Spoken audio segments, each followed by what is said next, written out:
Hello,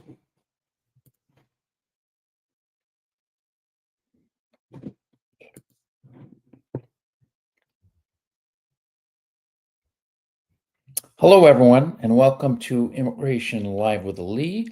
Today is October 20th. It's Monday, and I'm here as I am every Monday to answer your immigration questions, provide context, explain things, kind of just provide a little bit of balance to what is going on in the immigration world in the United States.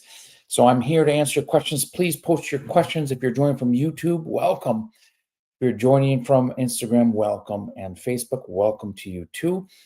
Please type your questions or comments in the comment section so I can get to them in turn.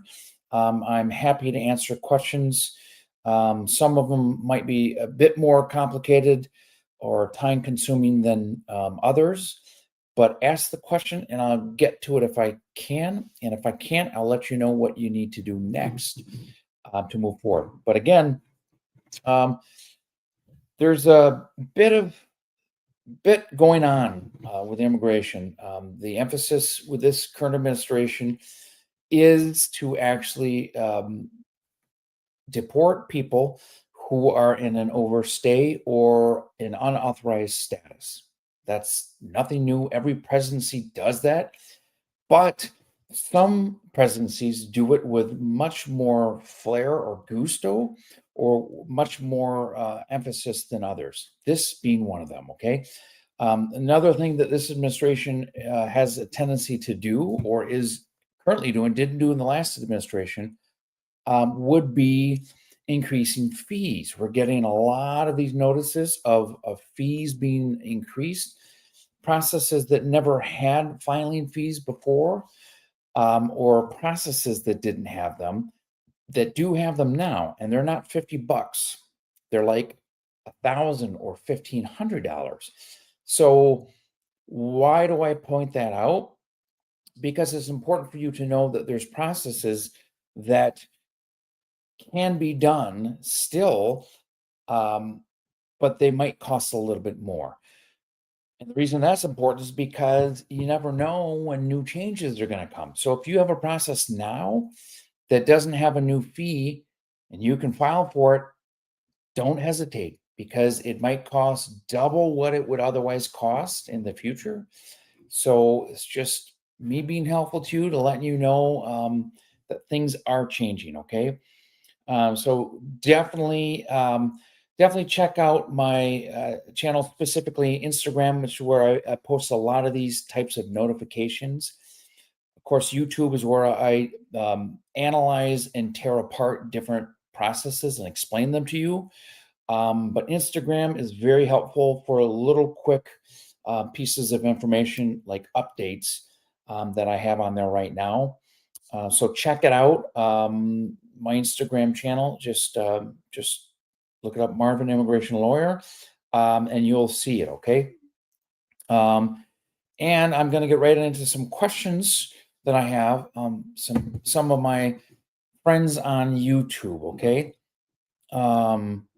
Also, don't forget to tell me where you're joining me from. Okay. I always like to hear it. So does everyone else, because you might be in the same area, you might be from the same country. So tell us where you're joining us from.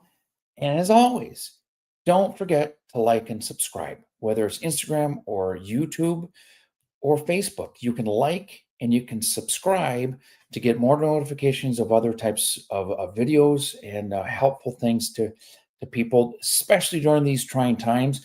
You need to stay informed. I always say on my YouTube channel, stay safe, stay informed. Okay. So with that, let me get to some of these questions. Okay, this is a question from Donna Davis. If you have a discrepancy with the embassy, who can you complain to? I'm sensing, Donna, that there's a lot more to that question.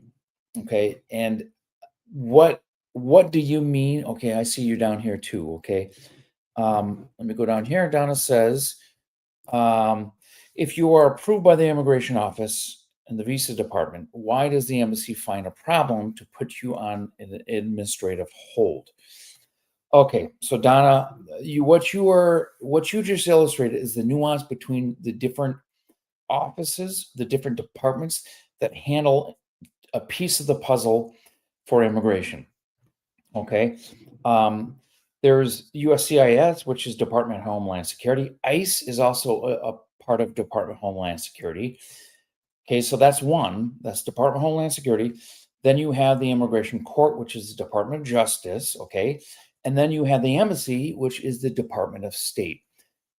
All three of them have a very different mandate from Congress, how they can move forward, what their purpose is, and what their role is for approving, analyzing, scrutinizing, denying people with immigration processes. So that's what you're seeing here, Donna, is that you might have USCIS, Department of Homeland Security, who has approved a request. Well, they don't know everything that the embassy or the National Visa Center might have access to information that they don't. So when that information comes across their radar, they analyze it and they make a decision based on that information. So that's a convoluted answer for you, which is it depends because they each have a different slice of the pie, and they have different mandates, and they can get access to certain types of information. CBP, right? CBP is not a part of the embassy. It's Department of Homeland Security, so they have information that that only they have, and they provide that information to ICE usually, and that's usually when people have trouble with ICE, it's because there's a problem with Border Patrol. Okay, so that gives you an idea. Things can get very complicated. So if you have more specific questions, let me put it up here. The link to reach out to me. Let's see here. Okay, so this link I'm going to post in the chat or the comment section here. That's how you do a case evaluation, which are free. If you have more information that you need, or things are a bit more complicated than just the case evaluation, my staff might set you up with a consultation with me directly. Either way, check us out and we can help you figure out what you're really asking, which is probably more than just how these departments work. Okay, so that was a mouthful. Let me see over here. Okay, so okay.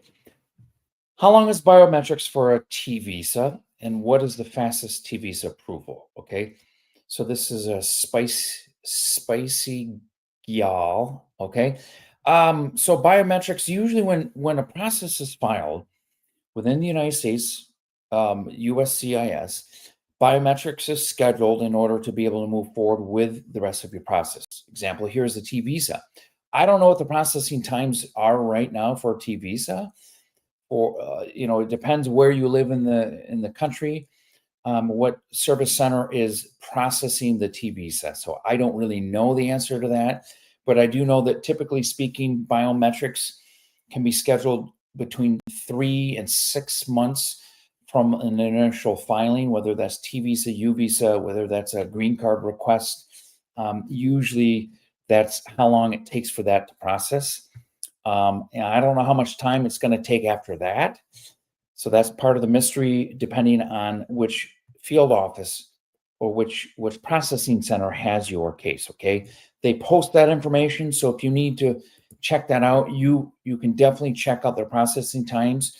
I do videos that explain to you on my YouTube channel where to go to find that information. But basically, if you go to uscis.gov and you scroll down, it shows processing times. I forget exactly how they say it, but you can go in there and you can select from a drop down the type of process you have, and it will tell you processing times for the different service centers. Okay, so check that out.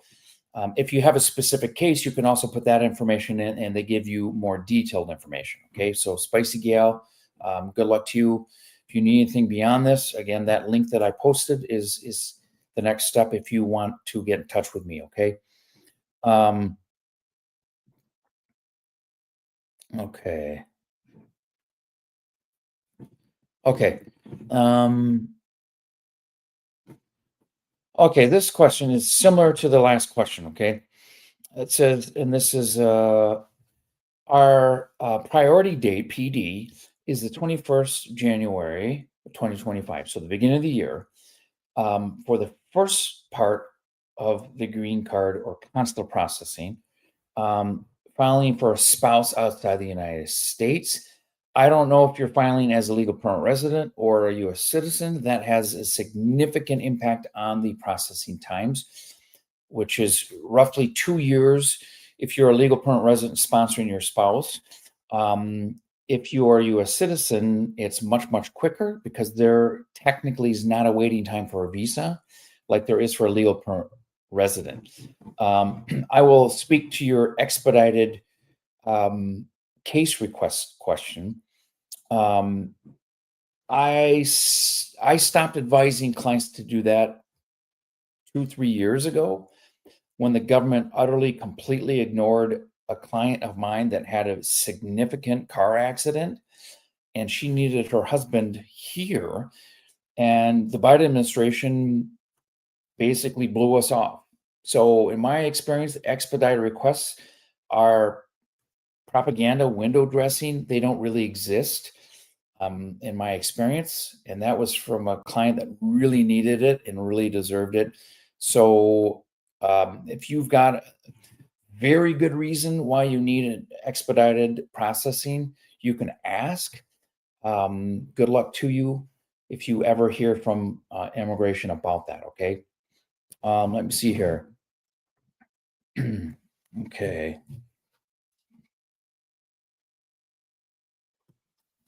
Excuse me here. Um, okay, so this is Lucian, and this is, I think, kind of missing some of the information I'm probably going to need. My case was denied due to evidence, meaning you didn't have enough, or it pointed to other problems. Okay, you sent the appeal request for them to reconsider. There's no appeal in the green card process, but a request for them to reconsider. What new evidence will I be eligible to get my citizenship? So, Lucian, I think you're morphing a bunch of different concepts together. So, I really can't answer this question because, okay, unless you're talking about citizenship. Okay, so if you're asking a question about a process, identify which process you're asking about. I think you filed for citizenship and it was denied, and now you're requesting them to reconsider it, and you're wondering when you're going to be able to get citizenship again. It all depends on whether you convince the government, USCIS, whether you actually meet the requirements for naturalization or not. So who knows? I don't know how long it's taken them to process requests for reconsiderations or the request to actually send this to. I mean, it's kind of an appeal. Effectively, it's an appeal. They don't call it an appeal, but I don't know how long it's taking them to process. A lot of it depends on where you are located and how busy the field office is. Okay. Uh, okay, so let me go here. Okay. Okay, so drag and drag. Hello to you. Quick question. I applied in January of this year. Green card request based on a U visa. Approved pending the 485. Applied for a work permit extension in June. When can I expect my work permit? So I will say drag and drag. That typically speaking, green card extensions are pretty quick. You did it in June, so that's the 6 month or the 10 month. So yeah, it's taken 4 months. That's a bit longer than normal. I would check out their processing times. on the USCIS website to see what they're saying it's taking.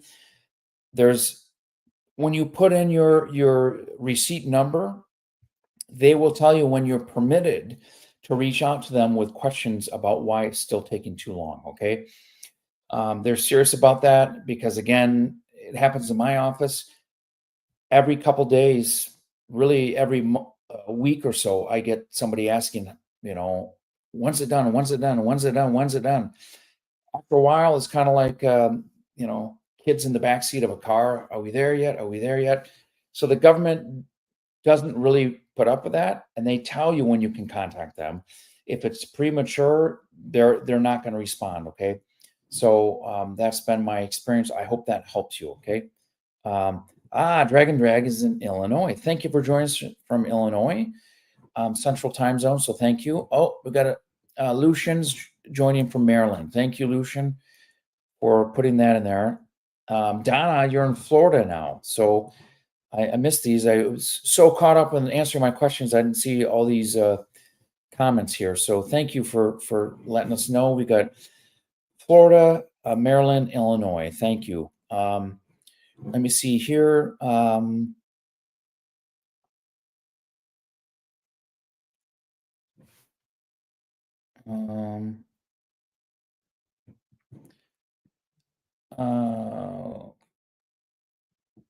Okay. So, Yusuf, it sounds like you're asking about biometrics notice on the 10th of October. And if we're your office that are helping you, if we didn't send you that notice right away, it means we didn't get it either. So if we are helping you with a case, reach out to us directly, okay? And we can find out what's going on with that. It's not uncommon, I'll say, Yusuf, or anyone listening to this, for immigration to post things that they sent things and it never happens. And I could tell you several stories, but I don't want to take the time right now. They are not as good at really communicating things as they lead you to believe. A lot of times they say that they do things and they positively don't. And I've had problems. I've had to fight with them many times. So that might be the case with you, but check with us, okay? Okay. Okay. So I guess, Yusuf, a suggestion for you, a thought. If you created an online account, check that, because it occurred to me that a lot of things, even though they're maybe submitted paper filings, immigration may only be sending stuff electronically now. They're supposed to send official notices to the mail like they always have, but check your online profile if you set up an account with immigration. It's not required. So it's kind of a weird thing that they might send something, but if you don't have an account, then obviously they can't send it to you. So check it out. So one second here. One second, folks. I'm reading some questions here.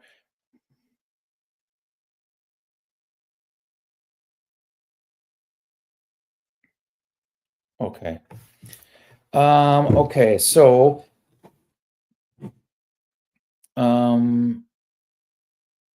okay.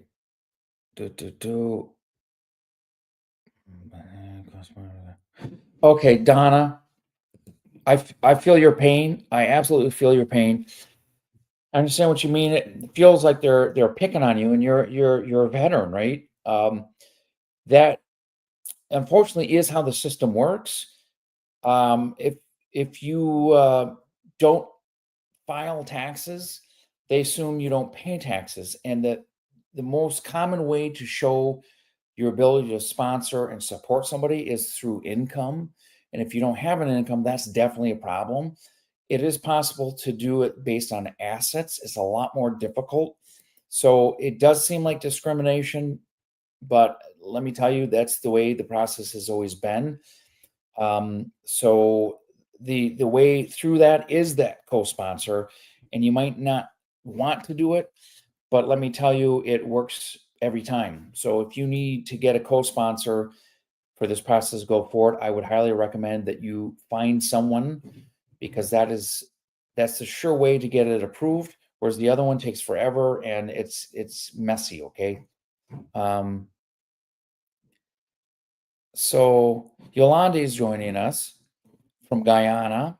And Yolanda, I know you join us a lot, so I appreciate that very much. Um,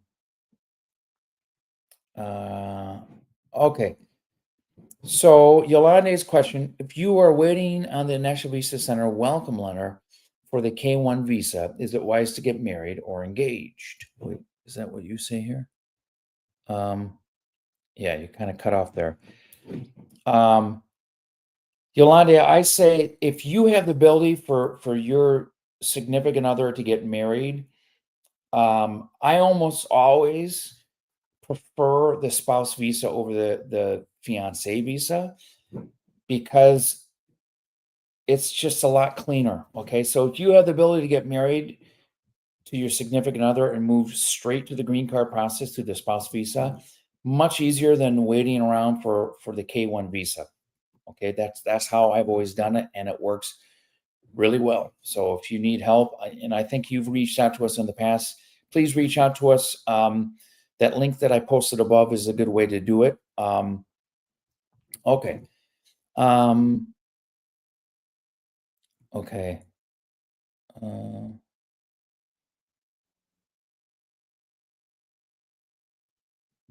okay. Let's see. I'm reading my friend Eddie, Mountain Traveler Eddie, who's been everywhere on the planet.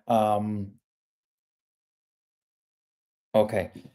So he was responding to what Donna said, because he's a veteran too, and he's going through a similar process. So thank you, Eddie, for putting your experience in there.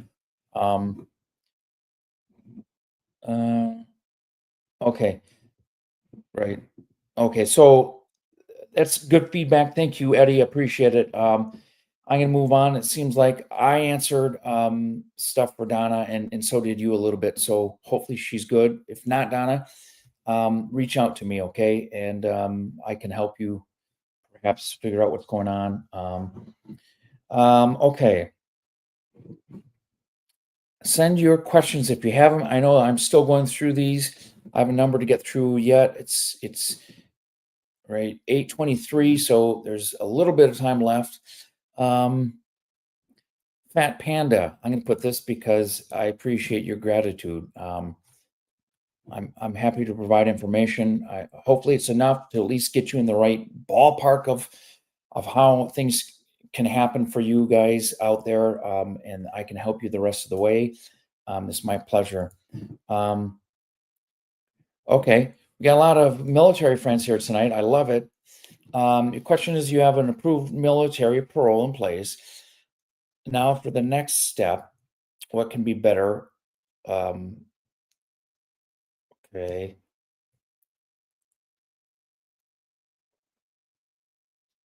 Okay. So Fat Panda. Um, so if you have military parole in place, it was through your it's through your son who's 21, I'm presuming. Okay. Um, so that's how you got the military parole in place. It's through a son, okay, who's already doing the military parole in place. It might not be a bad idea to do your green card through that son sponsor, um, because you're already partway there. They already have the information. But if you do have a spouse, you have always have a great way of doing it. I will say that it might be a little bit easier through your son, because it's a lot easier to prove that relationship than it is through a married spouse, huh? So that's a solid gold nugget right there, you guys. What I just said, okay? So keep that in mind. If you need help, Fat Panda, as you pointed out, I'm here to provide a lot of information. So reach out to me if you need to, okay? Um, one second here. Um, Yeah, Donna, I get it, right? You don't have to pay taxes because you're a disabled veteran. You do have income. Um, that is a bit trickier. And again, this sort of assistance you need is beyond the scope of this live that I don't really have time to analyze this right now with you, but perhaps if you reach out to me, I could. Um, uh, yes, okay. So, and again, great information from Eddie. Thank you, Eddie. I'm a little behind. You're beating me to the punch here. Um, okay, okay, and you know what? I haven't been over to Instagram yet. I apologize. There are different windows that I have to open up. Um, so, thank you everyone for joining on Instagram. I see mostly people viewing this amazing stuff. Um, Not a lot of questions on Instagram, but there's tons of great questions from YouTube, so that's okay. So I just want to do a shout out to Instagram. Thank you. If you have questions, you can post it. Otherwise, I'm going back to the questions already here on Instagram or YouTube, and then I'm almost done for the night. Um, uh, uh, okay. Eddie, thank you. And you did reach out to them. I'm glad that helped my suggestion. Yeah, the California Service Center, I mean, they're notoriously behind everyone else. Um, my pleasure helping you. Thank you for being, hopefully you're a subscriber. If not, like and subscribe. But thank you for joining. You ask very good questions. And thank you so much for providing feedback, direct feedback from your experience to a fellow vet. So thank you kindly for that. So let's see here. Uh,